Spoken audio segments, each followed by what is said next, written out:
Killers. Hello, guys. How's it going? Hello. Hi.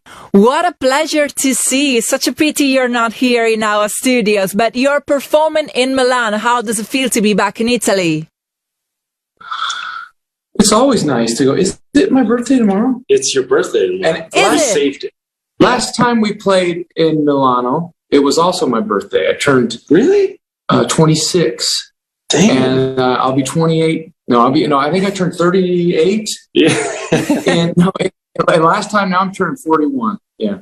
That's great. So no, I'm not gonna say happy birthday in advance. So I'm gonna say to you tomorrow. Domani è il compleanno di Brandon Flowers e diceva Brandon, è bellissimo essere tornati in Italia. L'ultima volta che abbiamo suonato a Milano era comunque il mio compleanno, quindi 21 giugno, lo sapete, fare gli auguri a Brandon Flowers. We could probably say that the last 2 years gave you a lot to think about and a lot of material to work on. Imploding the Mirage came out in 2020, and right the year later, the new album, A Pressure Machine. Correct. Yeah, we decided to make the most of the time. We were lucky to be in close proximity with one another, me and Ronnie Vannucci here. And so, as luck would have it, we were able to keep working during COVID as opposed to just shutting down. Sono stati 2 anni molto prolifici per il gruppo, hanno fatto uscire due album in 2 anni, perché Imploding the Mirage risale a 2 anni fa, al 2020, esattamente l'anno dopo, mi sembra più o meno anche nella stessa settimana, è uscito l'ultimo Pressure Machine. Dice Brandon, sì, sono stati 2 anni molto attivi effettivamente dal punto di vista musicale, non potevamo far altro che lavorare, quindi essendo comunque molto vicini ci siamo riusciti. Being back at festival made me think about the fact that this has been the only positive side of the pandemic.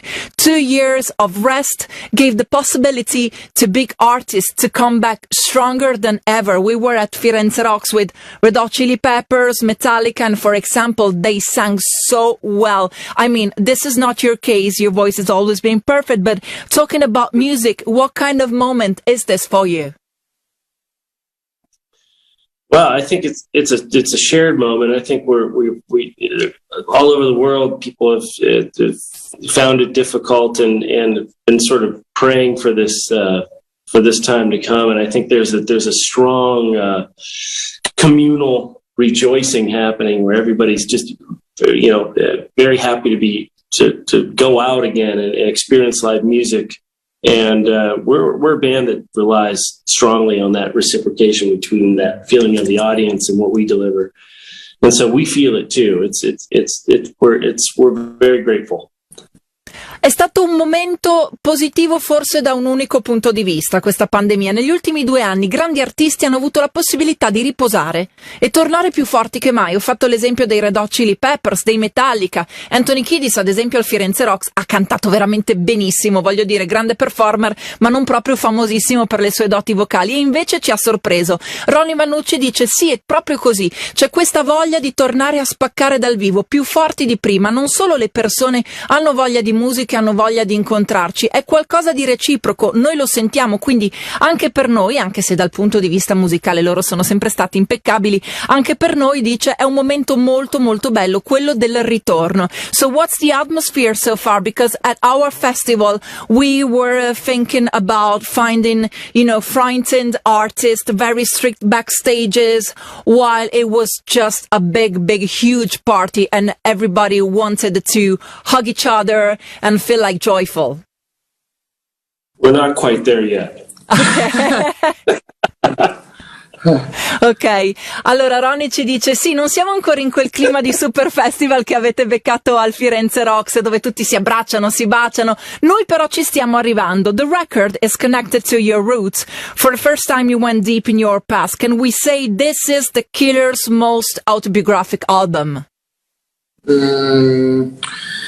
It's yeah, sure. But it's speaking, from my upbringing, I guess. I grew up in a rural town in Utah, and it was nice to be able to go back to those experiences and memories that I had there, and to have the band get behind me and do their best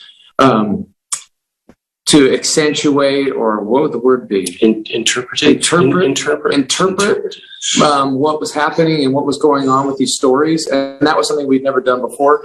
And it's a beautiful record. We're really proud of it, and we're happy to be a part of it. It's not a typical Killers record. It's not something that's meant for stadiums or festivals, but it was a joy to make.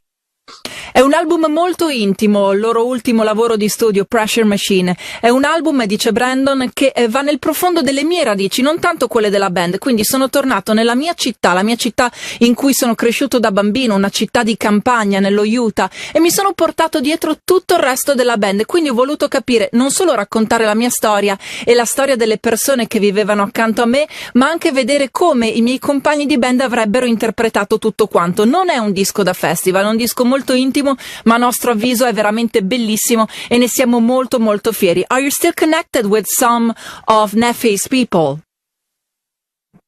Yeah.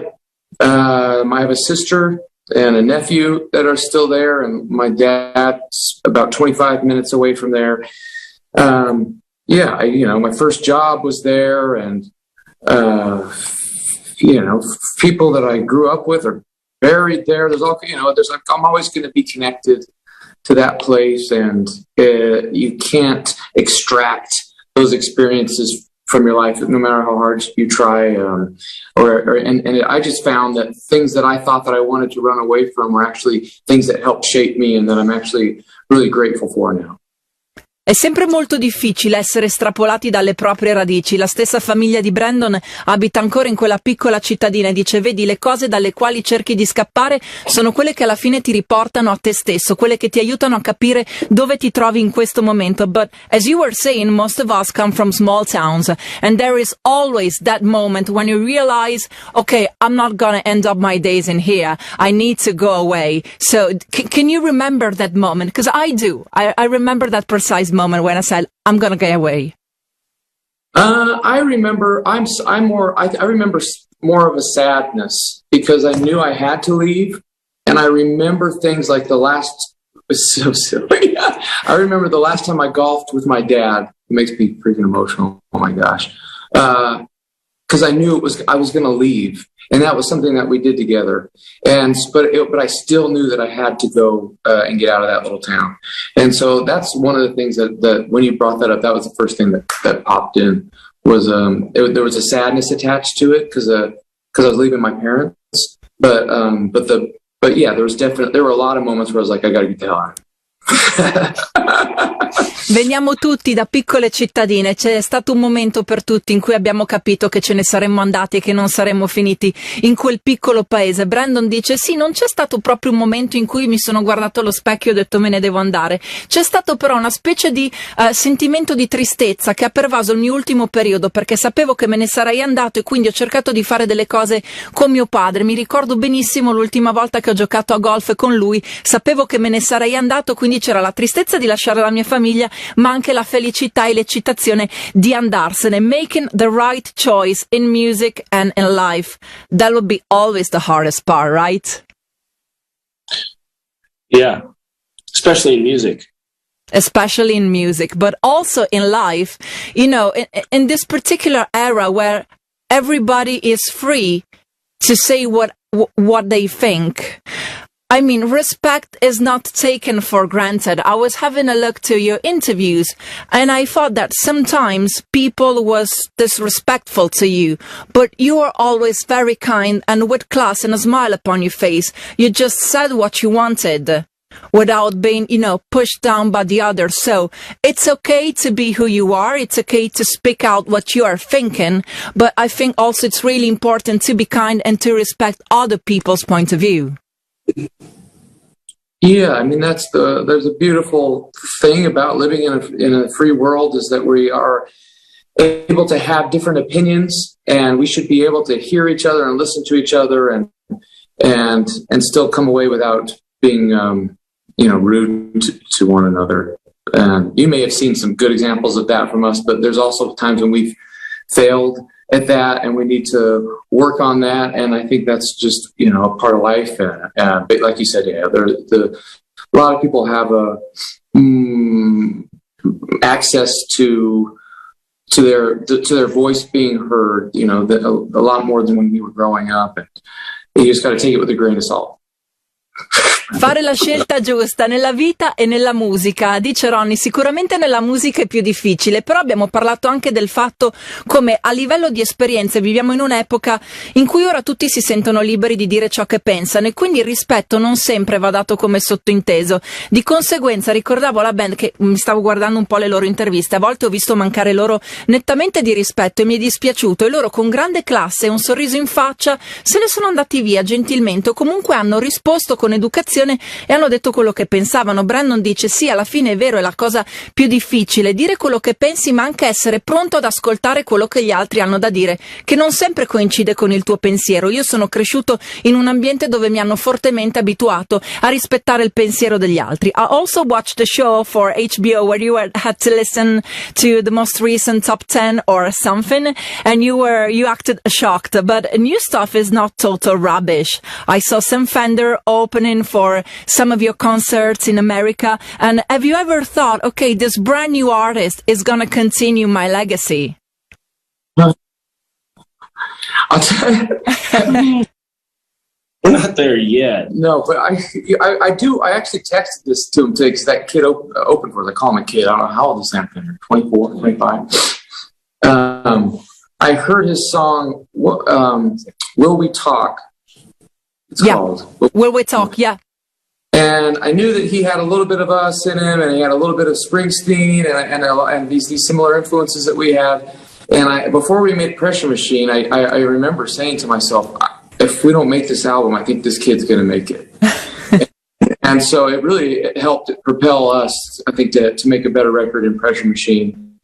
And yeah, it was great to play with him. We played with him a couple nights in London, and I'm sure he's got big things ahead of him. And it's cool that if we're any, part of his inspiration or his journey, it's cool to be a part of it.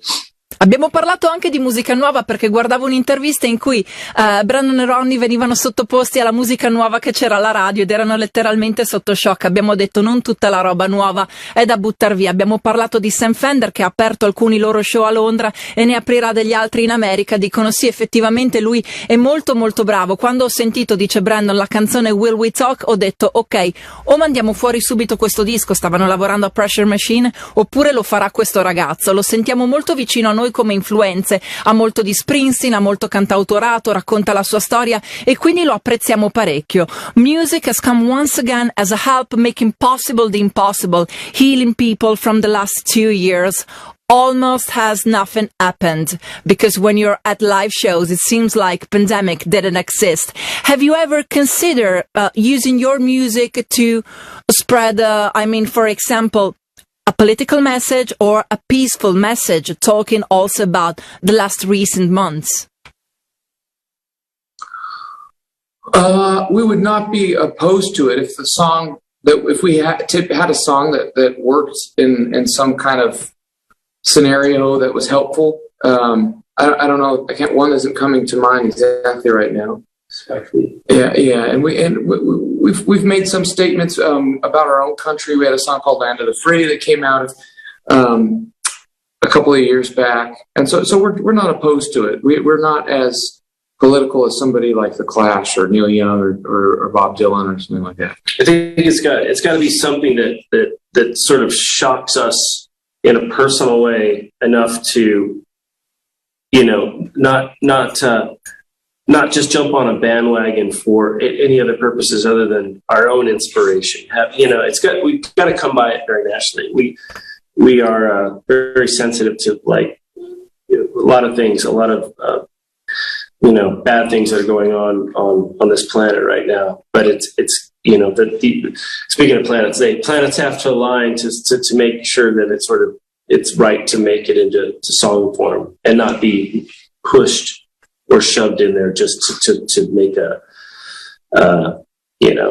statement that's trendy at the moment.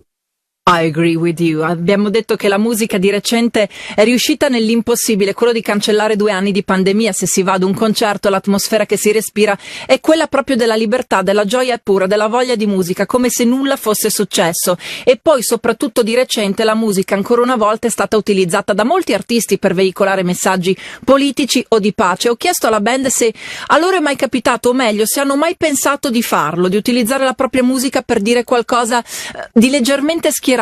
Dicono giustamente: non siamo opposti a questa situazione, la musica va utilizzata, ma va utilizzata come ti senti. Se è qualcosa di spontaneo, dice Ronnie, che ti sciocca talmente tanto da voler scrivere proprio su quello, allora ok, ma non siamo di certo la band che è disposta a farsi spingere verso una canzone esposta perché ora va di moda così. Guys, thank you very very much for your time. I hope to see you soon, maybe next winter, and I wish you a very great concert. It's always a pleasure to see you.